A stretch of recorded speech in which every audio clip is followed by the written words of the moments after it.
Alhamdulillah kita bertemu untuk pertemuan ke-6 tentang aspek uji bahan alam atau standarisasi. Jadi di awal kita sudah membahas tentang penyiapan simplisia, ya, penyiapan simplisia, kemudian proses ekstraksi, baik ekstraksi cair-cair maupun pada cair, kemudian setelah dilakukan proses ekstraksi kita lakukan standarisasi baik simplisia maupun ekstrak, ya. Nah,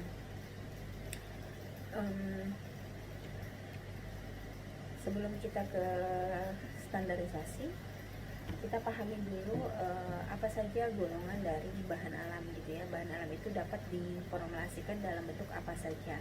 Nah, bahan alam itu dapat diformulasikan dalam bentuk obat tradisional atau biasanya kita sebut jamu, kemudian ada obat herbal terstandar, serta fitofarmaka, gitu ya. Nah,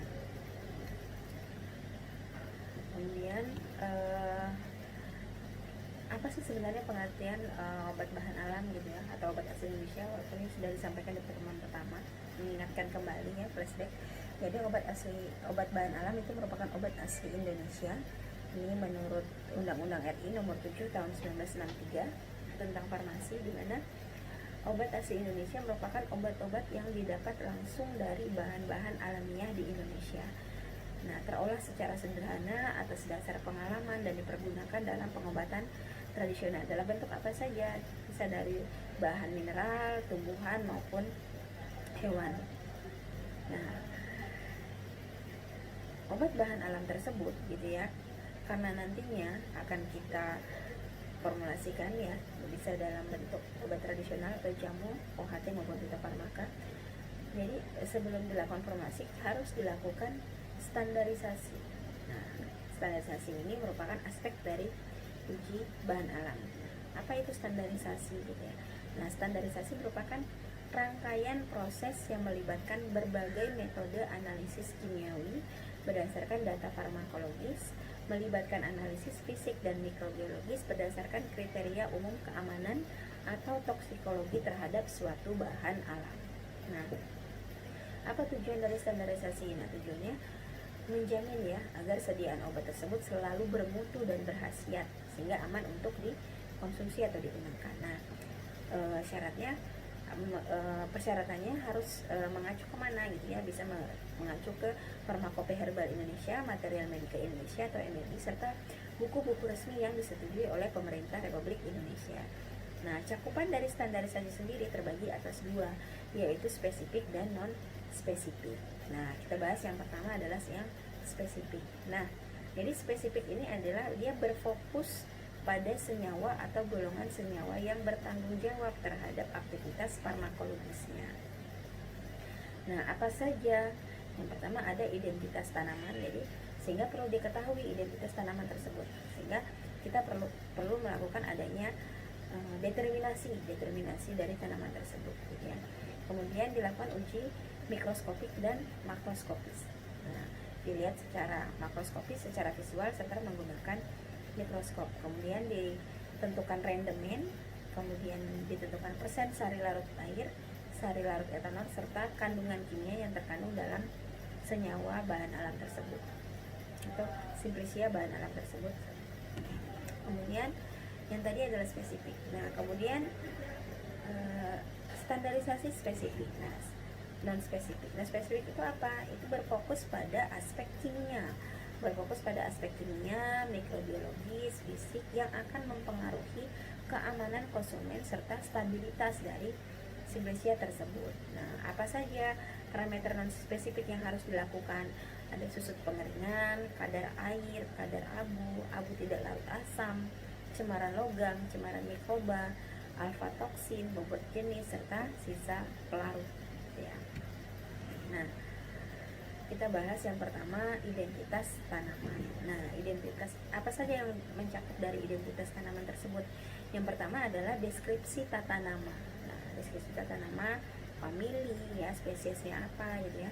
Kemudian nama dagang, generik atau paten, itu untuk ekstrak. Kemudian nama lain tanaman, bagian tanaman yang digunakan, serta nama Indonesianya. Itu merupakan identitas dari Simplicia gitu ya. Nah, kemudian ada uji mikroskopik dan makroskopis. Nah, mikroskopis ini mencakup pengamatan terhadap bagian Simplicia dan fragmen pengenal dalam bentuk sel, isi sel, atau jaringan tanaman serbuk Simplicia. Secara umum yang dilakukan pengamatannya itu dilakukan dengan menggunakan alat mikroskop, sehingga namanya mikroskopik. Nah, sedangkan makroskopis ini menentukan ciri khas Simplicia dengan pengamatan secara langsung.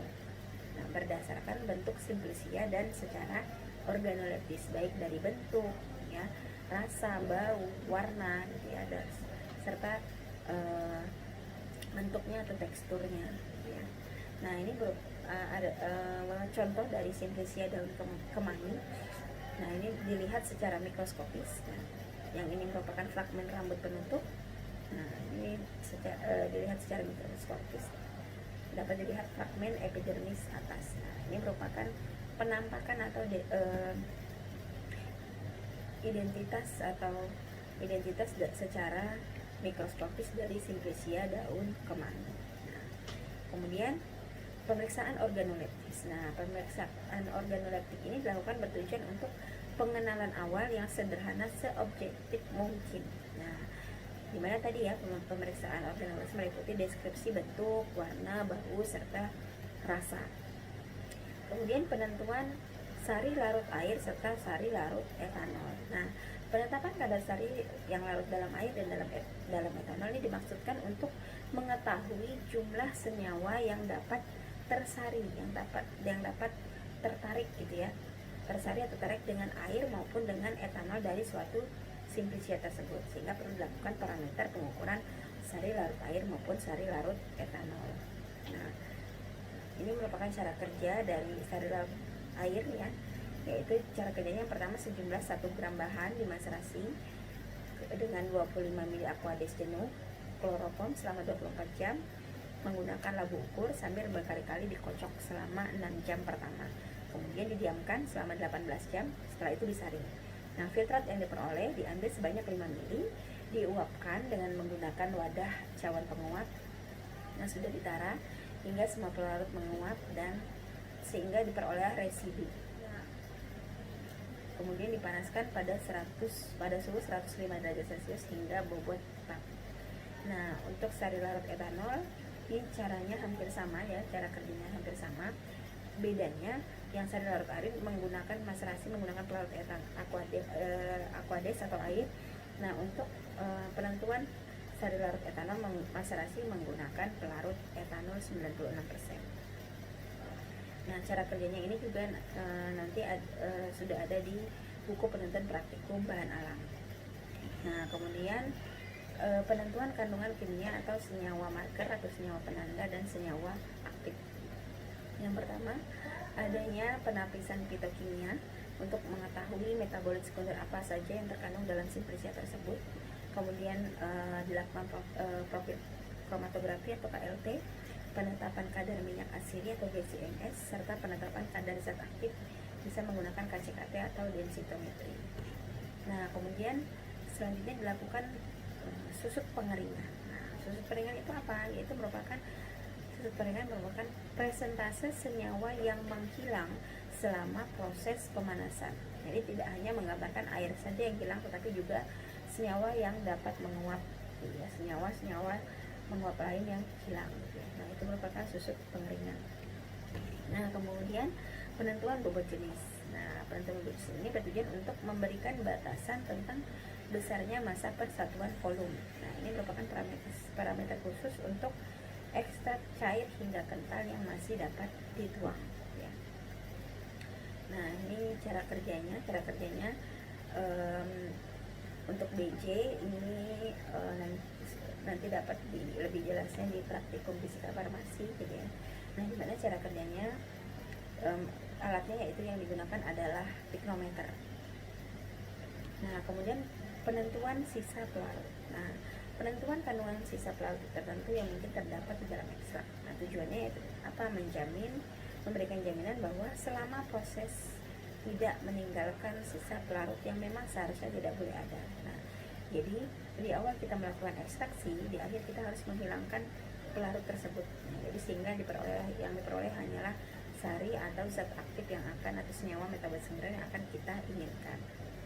Nah, kegunaannya yaitu penyimpanan ekstrak dan kelayakan ekstrak untuk diformulasikannya seperti itu.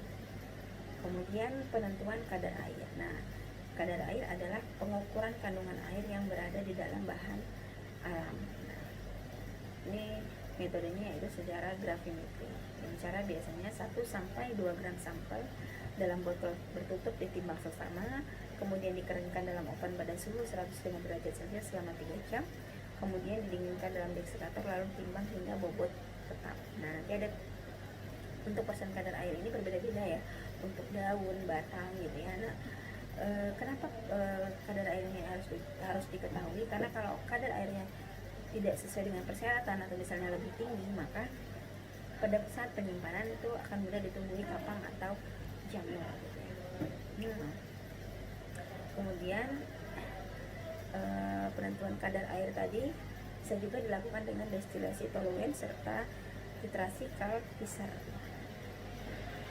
Nah, toluen yang sudah caranya itu toluen yang sudah jenuh dimasukkan ke dalam labu alas bulat, timbang 10 gram bahan, masukkan ke dalam labu alas bulat tersebut, kemudian panaskan labu hati-hati selama 100 menit sehingga toluen mendidih. Selanjutnya destilasi diatur 2 tetes per detik, lalu 4 tetes per detik hingga semua toluen mendidih, kemudian dipanaskan lagi selama 5 menit. Selanjutnya dibiarkan tabung penerima dingin sampai suhu kamar.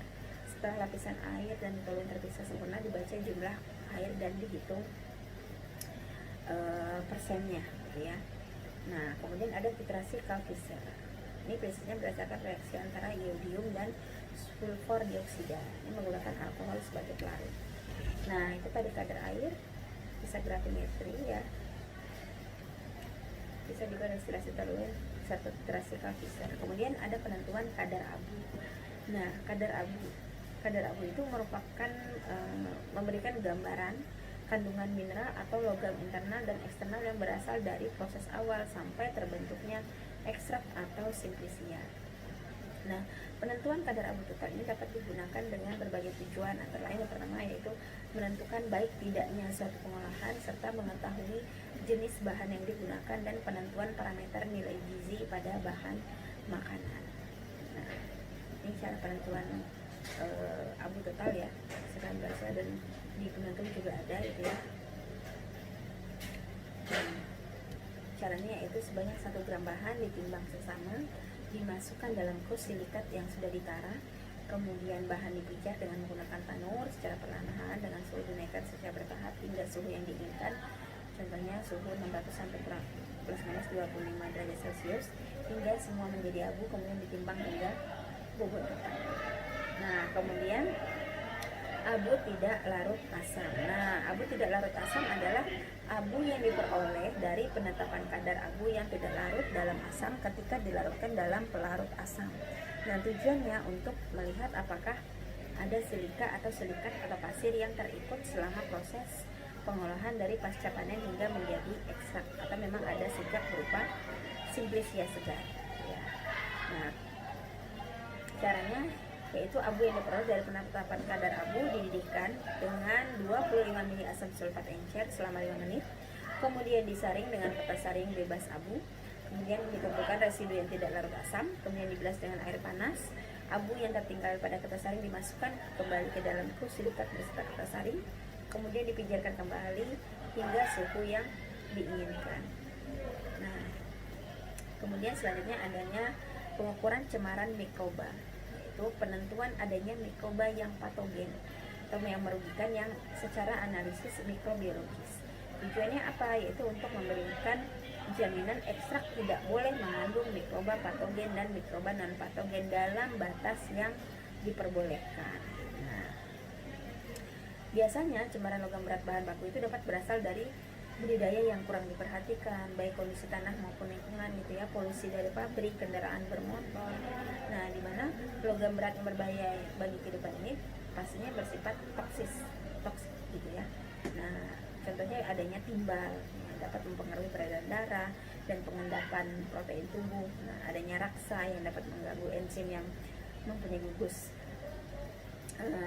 SH karena Hg dapat mengikat asam amino yang punya gugus tiol ya. Adanya raksa tadi, kemudian adanya arsen, di mana logam ini lebih berbahaya dari logam lain karena dapat meracuni saraf. Nah, kemudian selain itu dilakukan adanya pengukuran cemaran aflatoksin. Nah, aflatoksin ini merupakan metabolit sekunder dari jamur Aspergillus flavus. Ini bersifat toksigenik, mutagenik, serta teratogenik. Nah, selanjutnya ini beberapa rumus cara penentuan kadar air, kadar abu total, serta kadar sari larut air dan kadar sari larut etanol. Nah, ini saya berikan contoh. Ini ada contoh penelitian. Nah, di sini dapat dilihat ya. Ini perhitungan standarisasi simplisia. Ini pertama perhitungan kadar air. Di sini penelitian ini dilakukan replikasi sebanyak 3 kali. Nah, menggunakan wadah yaitu cawan penguap gitu ya. Nah, ditimbang 3 replikasi 3 kali gitu ya, bobot simplisia dengan bobot yang pertama ini ya 1,076, yang replikasi kedua 1,046 dan replikasi ketiga 1,0062. Kemudian ditimbang bobot cawan kosong plus simplisia awal. Nah, bobot cawan kosong plus simplisia awal totalnya ini ya, replikasi 1, 2, 3 ada 41, 46 dan 41. Kemudian ditimbang lagi yang ketiga bobot cawan penguap tadi plus simplisia setelah pemanasan. Nah, tadi cara kerjanya kan di awal sudah ada ya, cawan penguap dipanaskan, kemudian isi simplisia, kemudian dipanaskan. Nah, jadi ada pengukuran 3 pengukuran. Pertama bobot simplisia awal, kedua bobot cawan kosong plus simplisia, dan yang ketiga adalah bobot cawan plus simplisia setelah pemanasan. Nah, baru masuk ke rumus untuk penentuan persen kadar air. Nah, ini rumusnya, yaitu cawan kosong plus simplisia awal kurang cawan awal plus simplisia setelah pemanasan per bobot simplisia awal kali 100%. Nah, ini untuk replikasi 1. Nah, ini ya 41,7966 kurang 41,689 per bobot simplisia awal dapat 10,61%. Replikasi 2 sama cara perhitungannya, nilainya 6,25%, dan replikasi 3 diperoleh 6,68%. Nah, ini baru dihitung persen rata-rata kadar air dari simplisia tersebut. Baru disesuaikan dengan persyaratannya, sesuai persyaratan atau tidak. Kemudian ini adalah contoh perhitungan kadar abu total. Nah, ini perhitungan kadar abu total. Cara kerjanya tadi sudah disampaikan ya, ada 3 pengukuran juga. Bobot pertama bobot simplisia awal, timbang, kemudian bobot cawan kosong konstan yang setelah dipanaskan sampai diperoleh bobot konstan, kemudian bobot abu plus kurs konstan atau cawan kosong konstan tadi ya, bersama.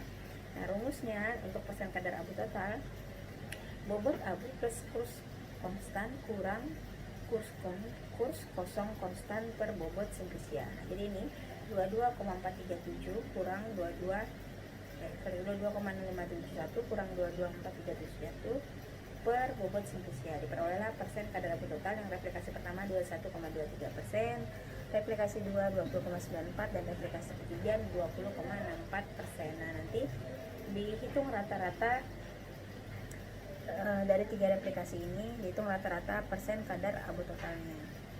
Nah, ini kemudian selanjutnya ini contoh perhitungan kadar sari larut etanol dari simplisia.